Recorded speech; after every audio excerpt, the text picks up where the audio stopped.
senang banget di tengah-tengah saudara. Silakan duduk, saudara. Senang banget. Saya dikontak lalu kemudian mengatakan, Pastor Andre boleh nggak pelayanan lagi di CLCC? Saya nggak pakai babi bu, saya bilang mau saya mau lagi. Kenapa? Karena pengalaman bersama dengan saudara adalah pengalaman indah yang tidak terlupakan saudara-saudara. Asik. Saya tidak lagi ngerayu, saya tidak lagi PDKT saudara-saudara ya. Tapi saya jujur berkata bahwa saya senang sekali hadir di tengah-tengah saudara karena I think kalian atau saudara sedang berada di tempat yang luar biasa. Saudara sedang berada di tempat di mana nama Tuhan ditinggikan dan ada sebuah kerinduan dari para pemimpin untuk kita bertumbuh di dalam Tuhan. Amin. Ada kerinduan bahwa kita mengalami Injil yang sesungguhnya. Ada kerinduan bahwa saudara tidak datang ke gereja sebagai sebuah kewajiban karena saudara sudah menunaikan kewajiban saudara sebagai seorang Kristen. Tetapi ada kerinduan bahwa saudara datang di sini dan saudara pulang sebagai orang-orang yang berjumpa dengan Tuhan. Sebagai orang-orang yang pulang mengalami pertumbuhan, transformasi oleh Injil Yesus Kristus. Amin. Dan bilang sama kiri kananmu, kamu ada di tempat yang tepat. Haleluya, haleluya, haleluya. Oke. Saya kira saya tidak akan berlama-lama karena saya tadi sejujurnya di ibadah raya yang pertama, saya merasa waktunya kurang. Jadi saya tadi berapa? 2 jam ya Pastor? Khotbah. Jadi saya tahu ini 3 jam saudara ya. Jadi saudara udah bawa snacknya, udah siap? Just kidding. Oke, hari ini kita akan berbicara tentang gentleness and spiritual maturity. Atau maturity. Saya ingin memulai dengan sebuah pertanyaan saudara-saudara. Ya. Dan saya ingin kita mencoba merenungkan pertanyaan ini. Jika Anda bisa memilih satu karakter dari Yesus Kristus. Yang menurut Anda karakter ini adalah karakter yang paling penting. Dan karakter ini mengubah hidup Anda, sangat amat mengubah hidup Anda, maka karakter apakah yang Anda bisa mention atau karakter apakah yang Anda bisa sebutkan itu? Saya minta saudara berhenti sebentar, ambil waktu pikirkan baik-baik, lalu kemudian jawab saya. Karakter apa yang ada di dalam Yesus yang mengubah hidup Anda dengan sangat signifikan? Boleh saya dapat jawabannya? Para leader diam. Boleh? Kasih. Ada lagi? Itu saya sudah yakin 99% akan ngomong itu. Kasih Yesus bagiku ya. Oke. Ada yang lain? Kesetiaan. That's great. Ada lagi? Ada lagi?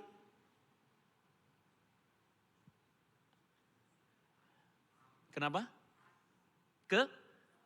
Sabar, taat. Ada lagi? Supel. Wih, merangkur. Saya tidak menyangka jawaban itu ya. Tapi oke, ada lagi. Ada lagi. Kayaknya semua serempak mengatakan kalem ya, diam gitu. Seperti saudara sekarang lagi kalem. Gak ngejawabin saya. Just kidding. Saudara, semua yang saudara bisa sebutkan itu adalah karakter-karakter yang saya kira itu berbekas dan mungkin sesuatu yang penting buat Anda, dalam hati Anda. Saya apresiasi itu. Tapi pernahkah saudara mendengar Yesus bilang bahwa aku adalah kasih? Pernah? Anda baca di dalam Alkitab Yesus bilang begitu? Aku adalah supel, pernah? Supel ya. Aku adalah taat, pernah? Aku adalah apa tadi yang tadi itu? Sabar, ada?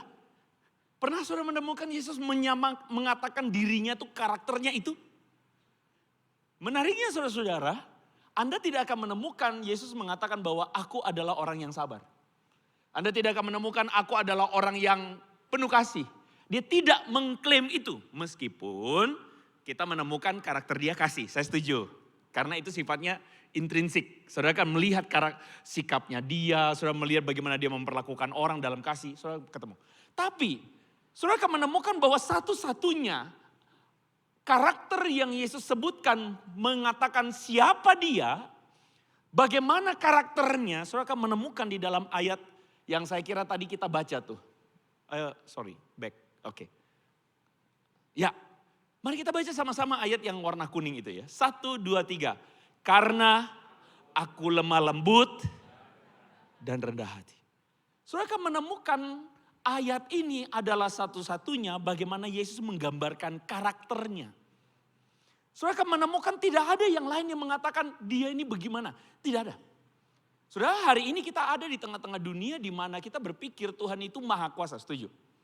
Kita berpikir Tuhan itu maha tahu, maha kuasa, maha hebat. Betapa dahsyat. Saudara pernah ketemu gak Yesus bilang, aku ini hebat? Tidak.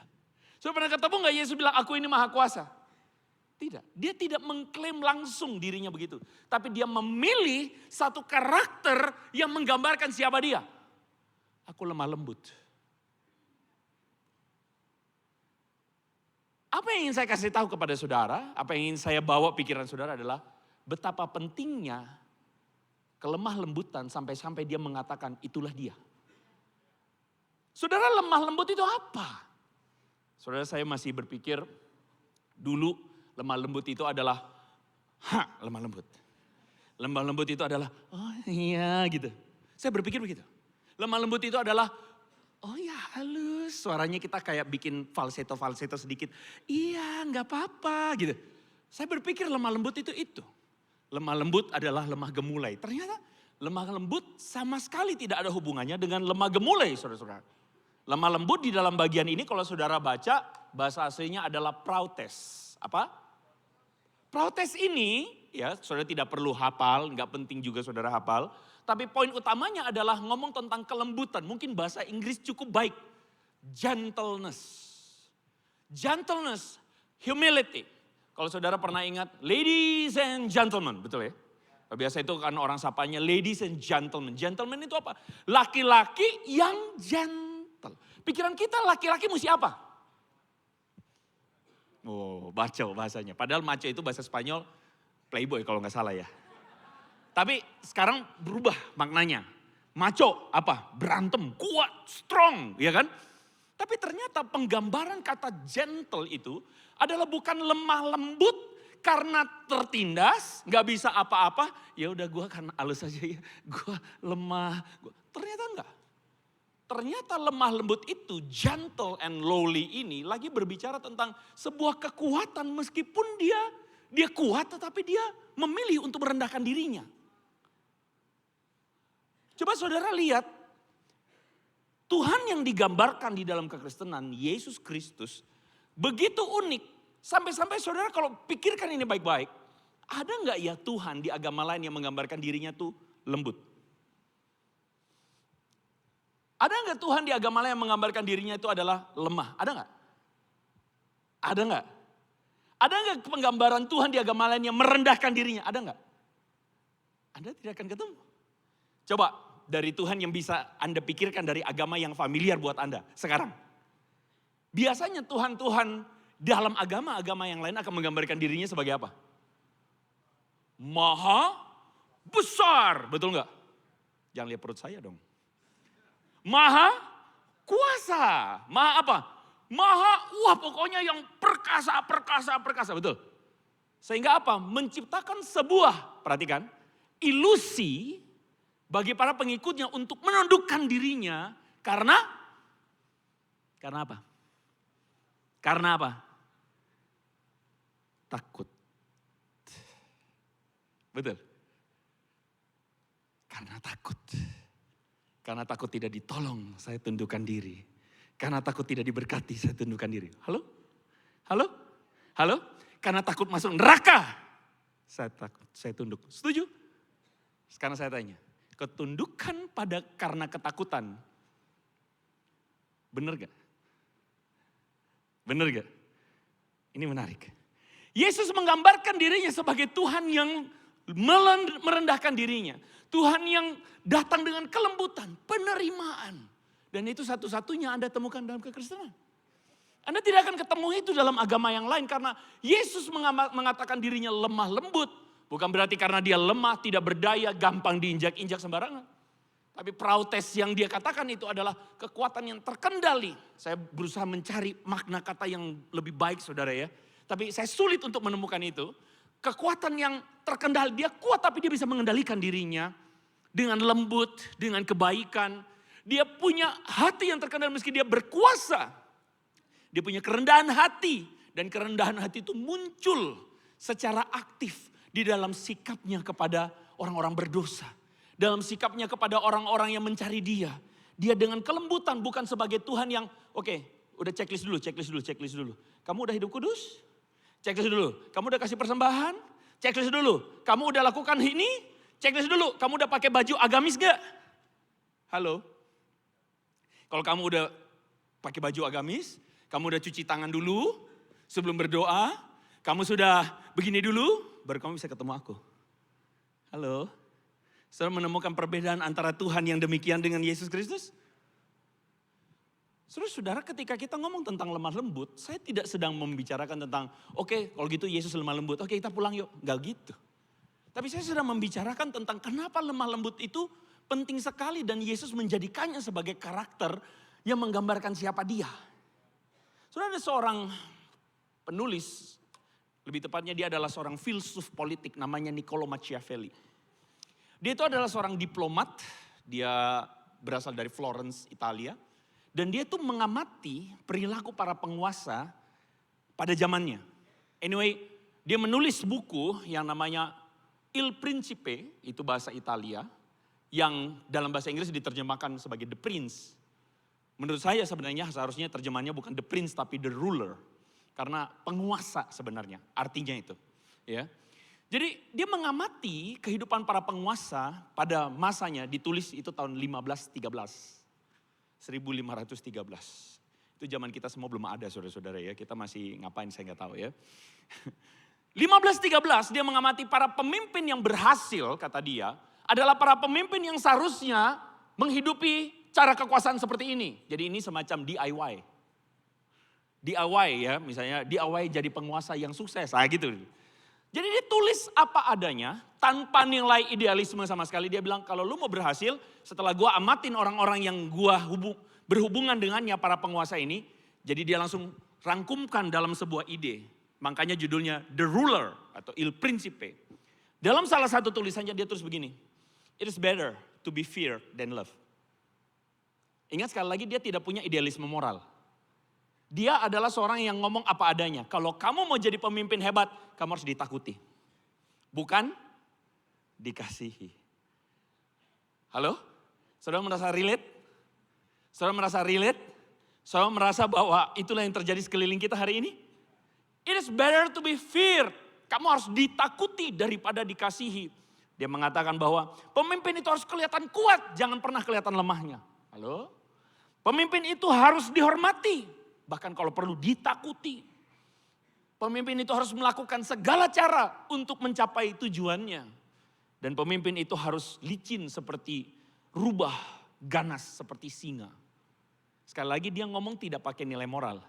Dia ngomong apa adanya sebagaimana yang dia amati pada pemimpin-pemimpin yang dia anggap berhasil berkuasa. Dan saudara, tulisan dari Niccolo Machiavelli ini, kalau saudara cukup belajar filsafat, saudara tahu Machiavellian, ini adalah pendekatan bagaimana para pemimpin itu berkuasa. Dan kalau saudara pikir, ngeri banget ya. Gak gitu juga, karena memang ada pemimpin yang mempraktekkan tulisan Machiavelli. Kalau saudara lihat di depan sebelah kiri, sebelah tengah, Machiavelli sebelah kiri ya. Sebelah tengah itu siapa? Napoleon Bonaparte. Dia adalah bahkan pernah menobatkan dirinya sebagai raja seumur hidup di Perancis. Ya, kaisar. Kalau sebelah kanan? Ya, saya tahu saudara pasti lihat si Om Kumis itu ya. Padahal sebenarnya bukan Hitler yang saya maksud, sebelahnya Hitler ya. Sebelahnya Hitler itu adalah Benito Mussolini, diktator dari Italia. Rekan, teman, partneran sama Hitler di Jerman. Kedua pemimpin ini, Napoleon dan juga si Benito Mussolini adalah dua pemimpin yang benar-benar mengagumi tulisan dari Machiavelli. Mereka sangat amat mengagumi tulisan Machiavelli dan mereka benar-benar mempraktekkan apa yang Machiavelli tulis. Mereka adalah pemimpin yang mengambil kekuasaan dengan militer. Mereka pakai cara diktator untuk apa? Untuk melanggengkan kekuasaannya. Pemimpin tidak boleh kelihatan lemah. Pemimpin tidak boleh kelihatan salah. Kalau ada yang lawan sama saya, bunuh. Hukum. Jadi kamu, saya perintah dengan tangan besi. Itulah yang terjadi pada si Napoleon sama Benito Mussolini. Saudara, saya pikir mungkin ada di antara Anda mulai berpikir, waduh kok gue capek hari Senin sampai Sabtu gue belajar ini pelajaran sejarah lagi gitu ya. Enggak. Kalau saudara pikir bahwa ini terjadi pada jauh sebelum Anda, enggak juga. Karena hari ini saudara sebenarnya menemukan ada banyak orang tanpa sadar menghidupi apa yang Machiavelli tulis. Setuju? Setuju. Berapa hari yang lalu, saudara-saudara, saya mendapati ada seorang yang kemudian bilang sama saya, kok tolongin dong. Apa yang mesti gue lakuin? Gue udah gak sabar, gak betah di rumah. Karena rumah udah kayak neraka. Gue pengen cepat-cepat keluar dari rumah. Kenapa? Bokap kata dia. Bokap gue ngamuk, sengamuk-ngamuknya gara-gara nyokap lupa bilang thank you. Dia transfer uang bulanan, nyokap, istri dari bapaknya ini, mamanya, lupa bilang thank you. Dan dia marah semarah-marahnya. Gue udah kasih lu uang belanja ya. Dan gue kerja mati-matian ya. Lu gak ada tahu terima kasihnya lu. Saudara-saudara, itu bikin si anak ini gak betah dan gue pengen tinggalin rumah. Kenapa? Karena bapak gue gak tahu. Begitu banget gitu. Terus dia berusaha untuk bilang, Pak gak usah gitu juga kali. Bapaknya ngomong apa? Lu diam ya. Gue yang sekolahin lu. Lu anak. Lu gak tahu apa-apa. Saudara-saudara, kalau saudara lihat yang seperti itu, apa pikiran saudara? Tanpa sadar saudara, kita melihat bahwa ada sebuah kepalsuan di dalam apa yang dunia ajarkan. Dan saudara, itu membentuk satu spiritualitas tertentu dalam diri. Karena dunia mengajarkan kita untuk apa? Dunia mengajarkan kita untuk, saya nggak tahu. Yang saudara diajarkan dari apa dari kecil? Saya ingat saya diajarkan dari kecil untuk, kamu mesti jadi orang sukses. Saya berasal dari keluarga yang mungkin tidak seberuntung keluarga yang lain. Kami berasal dari keluarga yang sangat biasa-biasa saja. Rumah pun masih kontrak. Sebagai sebuah perbandingan saudara-saudara, rumah kami sangat amat sederhana. Sementara teman SD saya, saudara, itu rumahnya 5 lantai. Saya pernah bilang sama papa saya, Pak kenapa ya kita nggak sekaya orang lain? Karena saya merasakan painful of life menjadi seorang anak yang berasal dari keluarga biasa-biasa saja, anak tukang, saudara-saudara.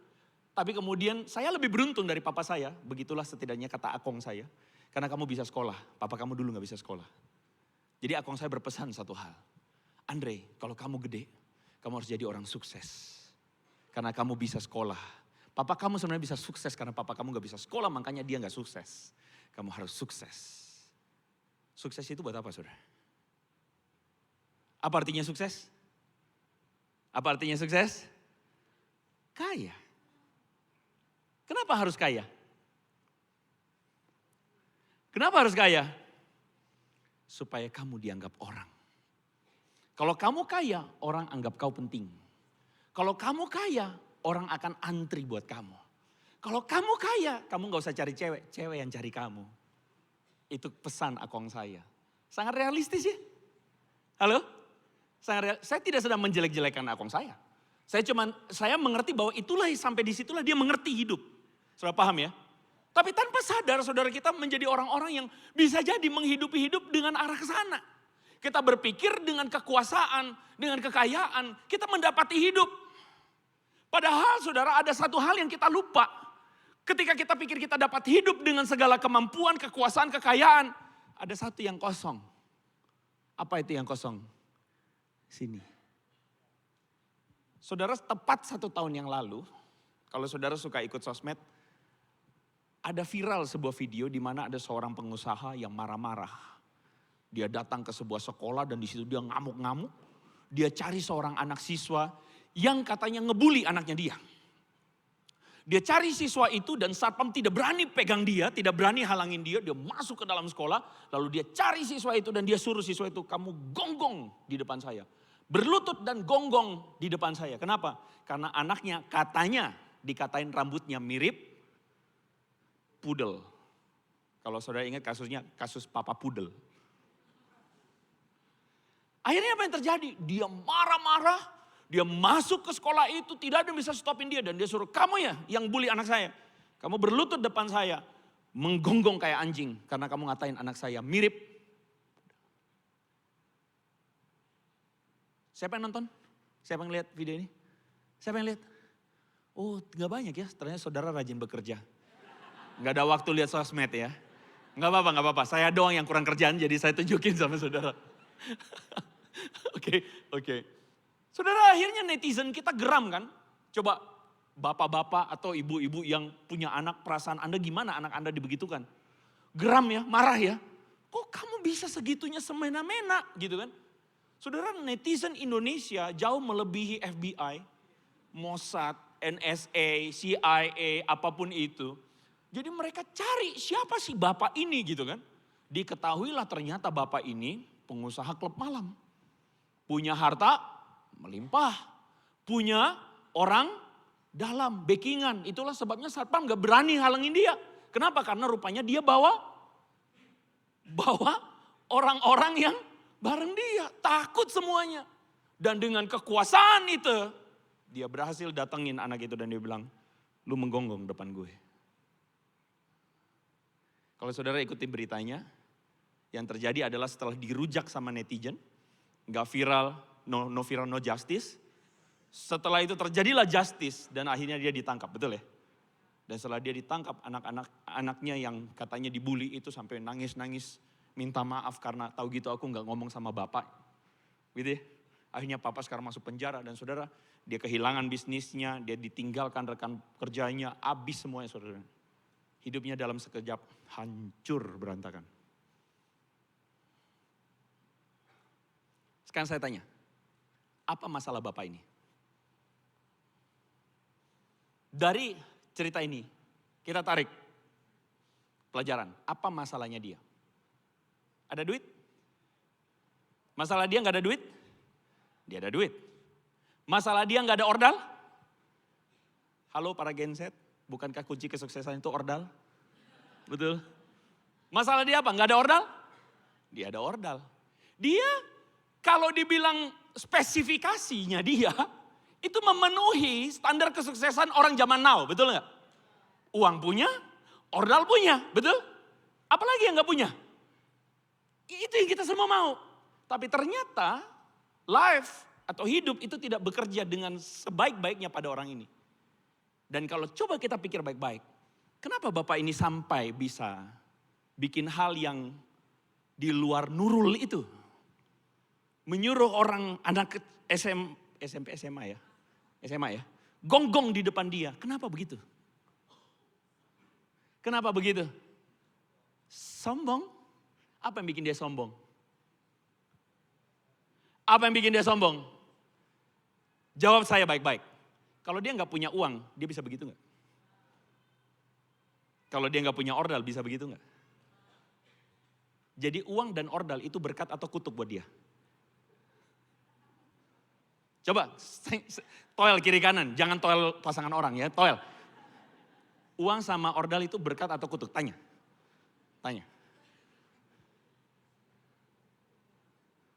Halo?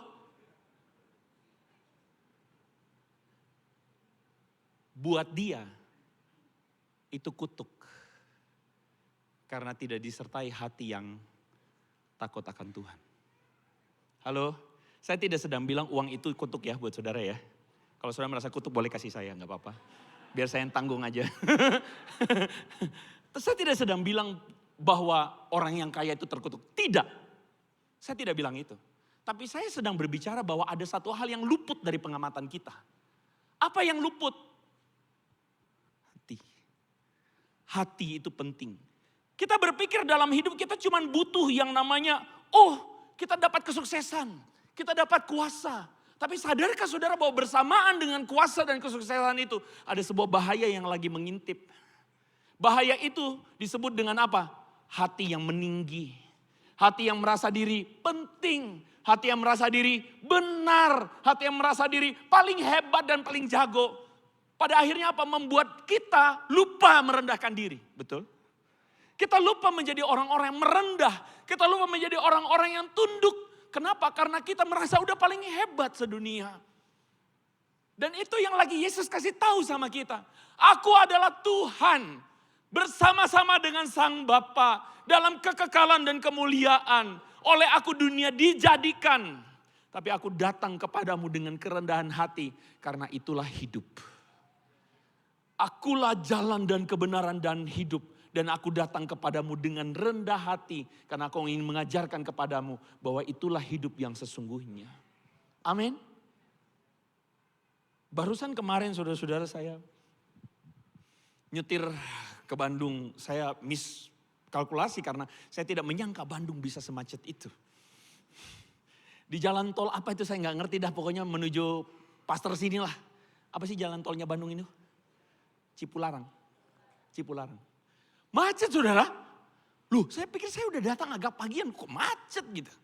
Akhirnya saya mulai tidak sabar, aura ketidaksabaran saya mulai muncul saudara. Wah, saya mulai nyelip sana nyelip sini. Wah macet.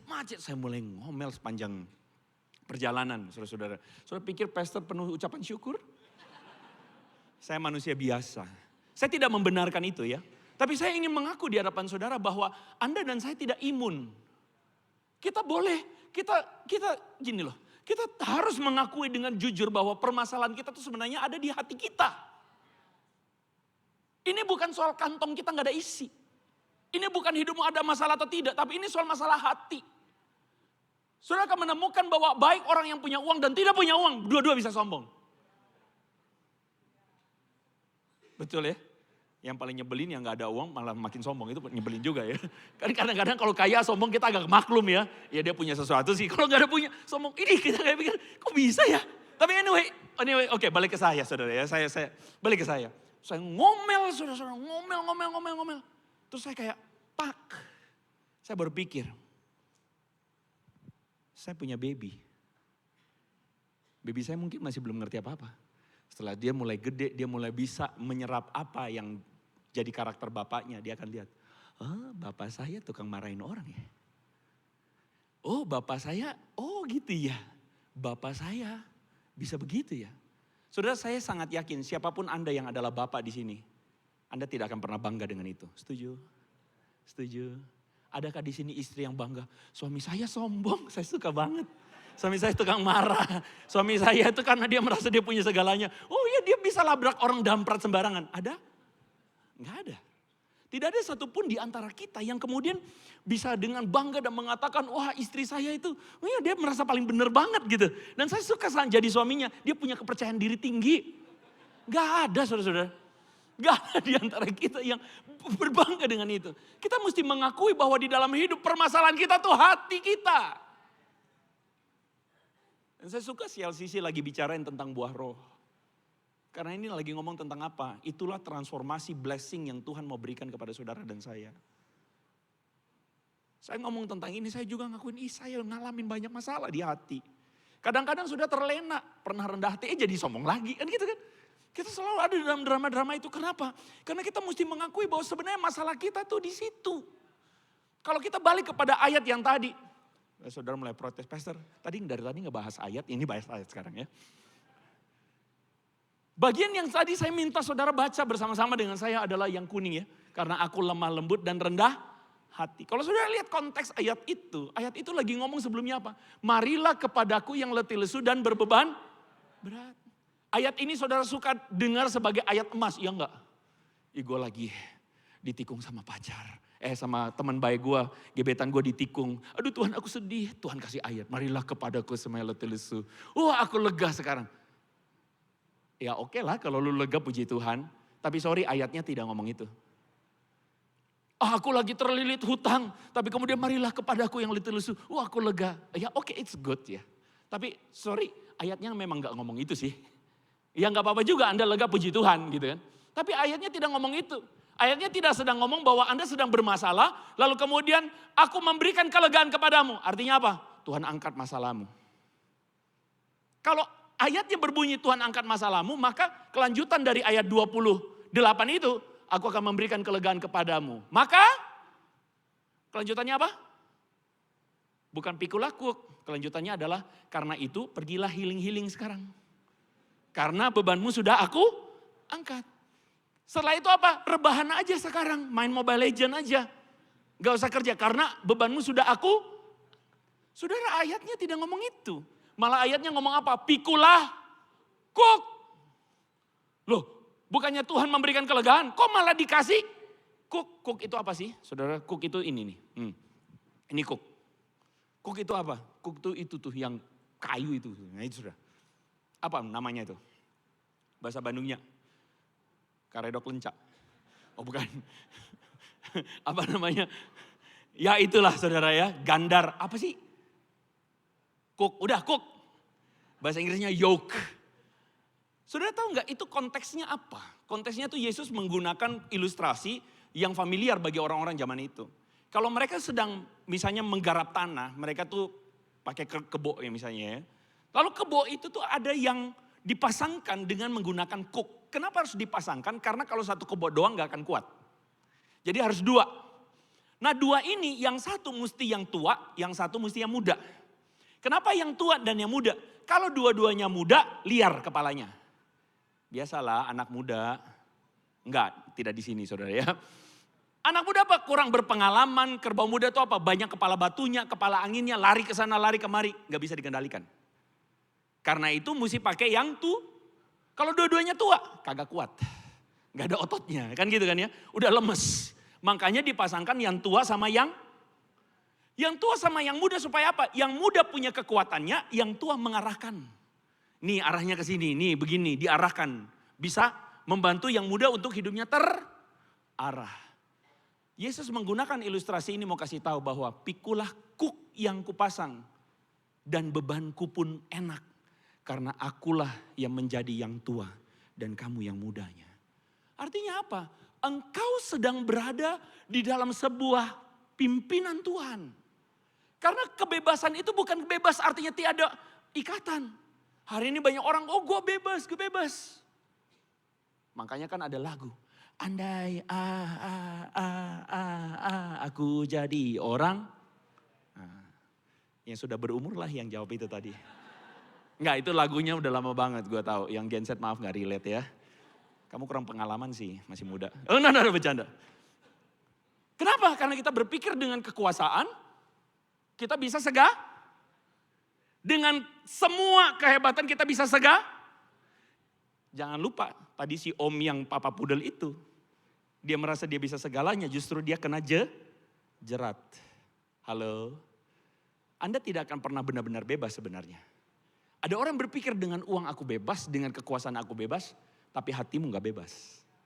Halo? Makanya Yesus lagi ngomong tentang hati. Dan ketika dia bilang pikulah kuk yang kupasang, dia lagi ngomong tentang apa? Aku sedang ingin memasang hati yang baru kepadamu. Aku akan memimpin engkau karena apa? Aku lemah, lembut dan rendah hati. Karena dengan kelemah lembutan jiwamu mendapat. Satu kali saya lagi komsel kecil-kecilan. PA saudara-saudara dengan salah satu anak crazy rich. Old money. Saya sebenarnya nggak tahu juga waktu saya datang ke rumahnya. Saya kayak orang norak dia saudara-saudara. Rumahnya satu blok. Di Kelapa Gading. Satu blok, saudara tahu satu blok. Waktu saya masuk ke parkiran, Bentley, Rolls Royce, apa itu saya bilang. Saya shock. Oh my goodness, saya datang di tempat yang salah tuh gimana gitu kan.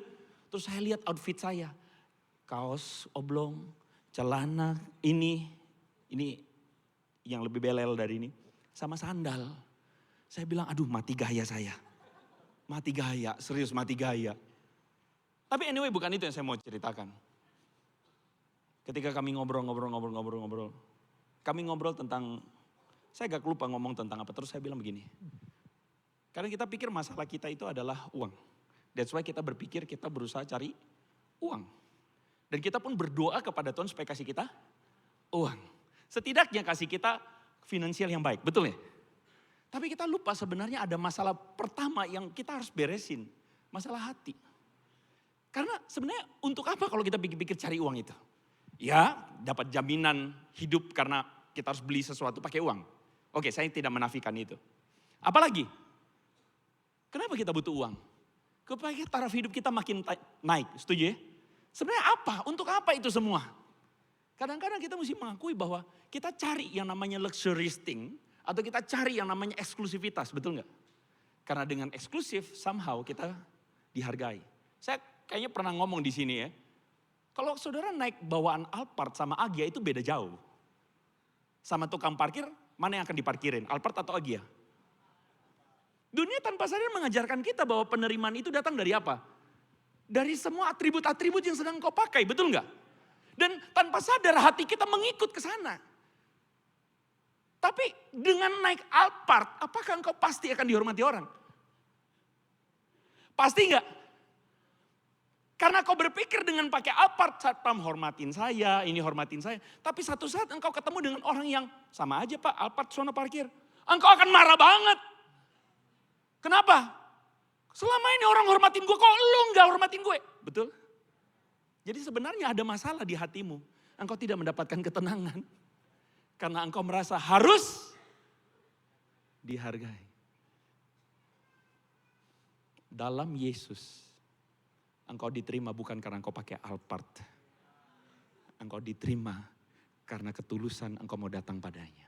Simpel itu. Izinkan saya cerita penutup. Waktunya udah habis ya. Ya enggak 3 jam dong ya. Masih 2 jam lah kasih saya.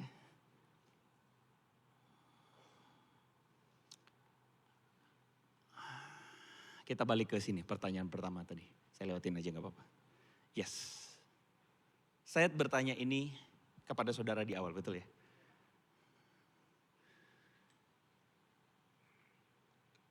Saya rasa saya mesti jawab ini. Apa karakteristik Yesus yang mentransformasi saya? Karakteristik Yesus yang mentransformasi saya adalah,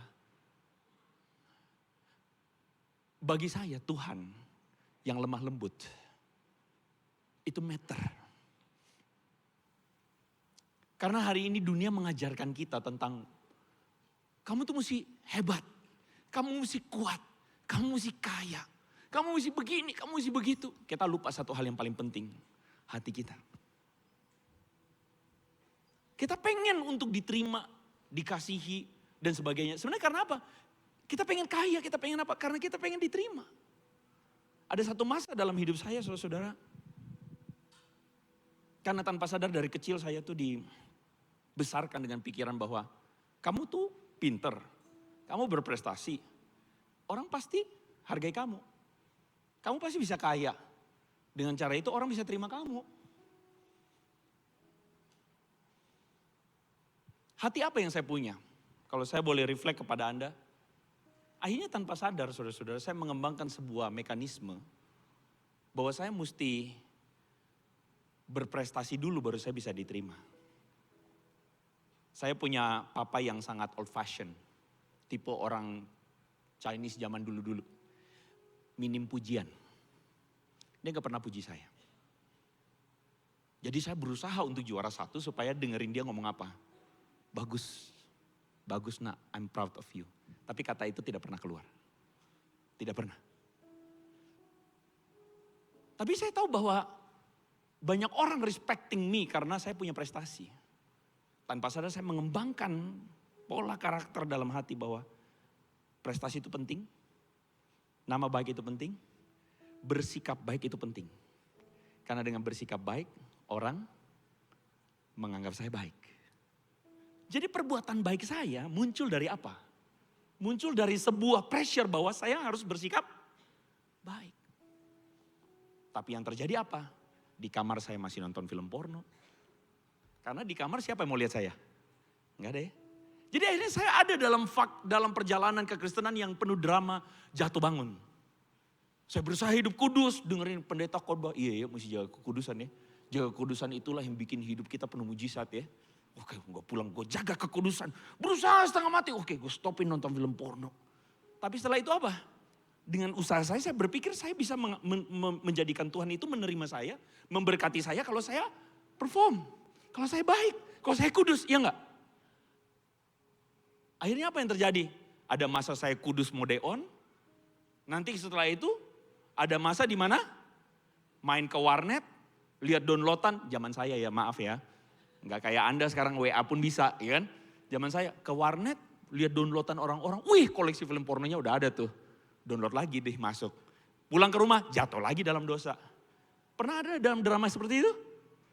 Karena saya berusaha untuk hidup baik. Tapi saya tidak dapat menyangkali betapa berdosanya hati ini, saudara-saudara. Saya jatuh lagi. Akhirnya saudara-saudara ada masa di mana ya banyak orang mungkin mengenal saya sebagai influencer ya. Ada masa di mana saya di black campaign sama orang. Dan masa kehancuran black campaign itu orang black campaign saya, lalu saya pun ya ada faktor kesalahan saya. Tapi waktu itu saya benar-benar merasa hancur hati. Saya merasa Tuhan, orang pasti gak terima saya lagi karena saya udah gagal. Orang gak terima lagi karena saya sudah ada flow-nya, sudah ada kecacatannya. Tapi ada masa di mana pada waktu itu saya dengar satu sermon atau khotbah dari ada orang India, saudara-saudara, yang khotbah. Dan waktu dia lagi berkhotbah, dia ngomong tentang apa? Dia ngomong tentang anak dan hamba. Apa maksudnya anak dan hamba? Dia ngomongin ini. Hamba itu harus membuktikan dirinya supaya diterima tuannya. Tapi anak diterima dulu oleh tuannya. Saudara jangan salah, saya itu berkhotbah dan saya sudah berkhotbah berkali-kali tentang kasih karunia Tuhan. Setuju gak? Tentang anugerah, betul? Tentang apa? Oh, Tuhan sebagai Bapa kita anak-anaknya, betul?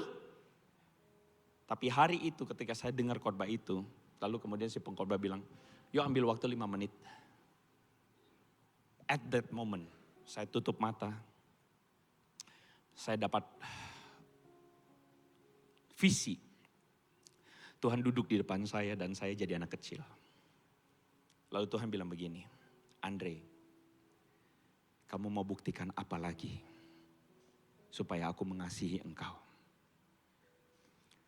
Sebelum kau buktikan apa-apa, aku mengasihi engkau. Aku telah mengasihi engkau, bahkan pada waktu engkau berdosa. Waktu itu hati saya hancur sekali. Saya nangis karena saya membangun kesalehan saya berdasarkan penerimaan. Waktu saya ditolak saya berpikir, oh karena saya kurang kaya ya. Kamu tolak saya ya. Sudah tanpa sadar hati ini terikat oleh apa yang dunia ajarkan. Dan malam itu saya mendapatkan kelepasan. Saya bilang, Tuhan, thank you karena Tuhan bukan datang dengan penghakiman. Dia tidak datang dengan penghakiman. Ayo coba hitung-hitung. Berapa kamu berhasil, berapa kamu gagal. Dia datang dengan kelemah lembutan. Dengan gentle. Karena dia tahu kita manusia berdosa yang tidak akan bisa menyelamatkan diri kita sendiri. Dengan beragam kesalehan, kekayaan, kemampuanmu. Siapapun itu tidak akan bisa bikin kamu selamat. Dia tahu karena dia yang bikin hidup kita. Dan dia datang dengan anugerah. Aku mengasihi engkau. Sebelum engkau bisa membuktikan apapun. Saya menangis, saya katakan Tuhan thank you.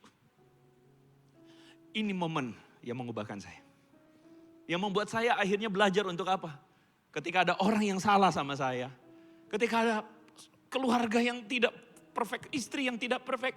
Saya mampu lihat dia dengan apa? Kasih karunia Tuhan. Karena saya terlebih dahulu diampuni.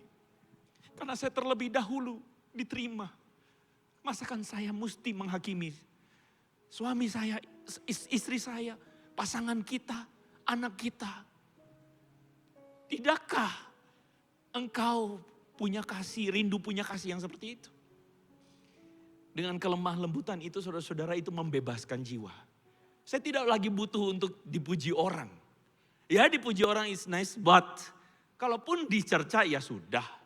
Karena saya sudah dikasihi Tuhan dan itu cukup buat saya.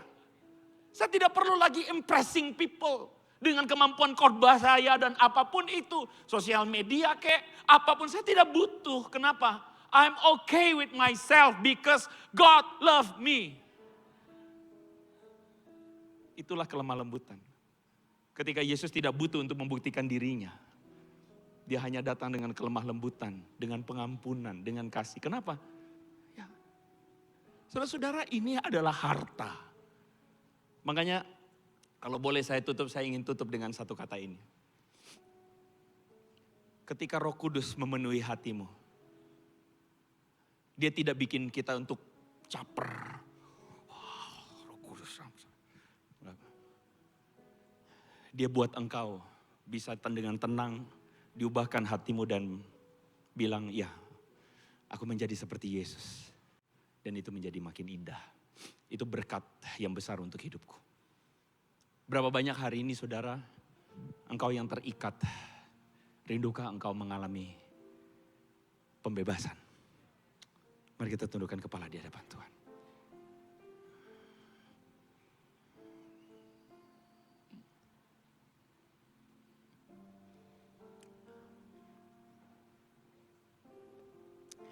Bahkan sebelum kami bisa membuktikan apapun, Engkau mengampuni kami. Sebelum kami bisa untuk hidup kudus, Engkau telah menerima kami. Kami tidak perlu jadi kaya untuk bisa diterima Tuhan. Kami tidak perlu Tuhan jadi yang paling terbaik. Bahkan kami yang gagal dan yang paling hancur sekalipun. Tuhan, Engkau menerima kami dengan sebuah kerinduan untuk memulihkan hati dan pikiran jiwa kami. Doa kami sederhana, Roh Kudus. Bekerjalah di hati kami dan transformasikan hati kami. Agar hati kami menjadi semakin lembut seperti Engkau. Tidak menjadi dunia yang semakin meninggi dan ingin membuktikan diri. Tapi menjadi seperti Yesus yang merendah dan melayani. Berikan kami hati seperti itu. Dan bekerjalah Tuhan sepenuhnya dan sebebas-bebasnya. Dan kami ingin pulang menjadi orang-orang yang diubahkan Tuhan. Terima kasih untuk firman Tuhan yang telah kami dengarkan. Kami berdoa di dalam nama Tuhan Yesus. Yang percaya sama-sama katakan, amin. Tuhan berkati saudara.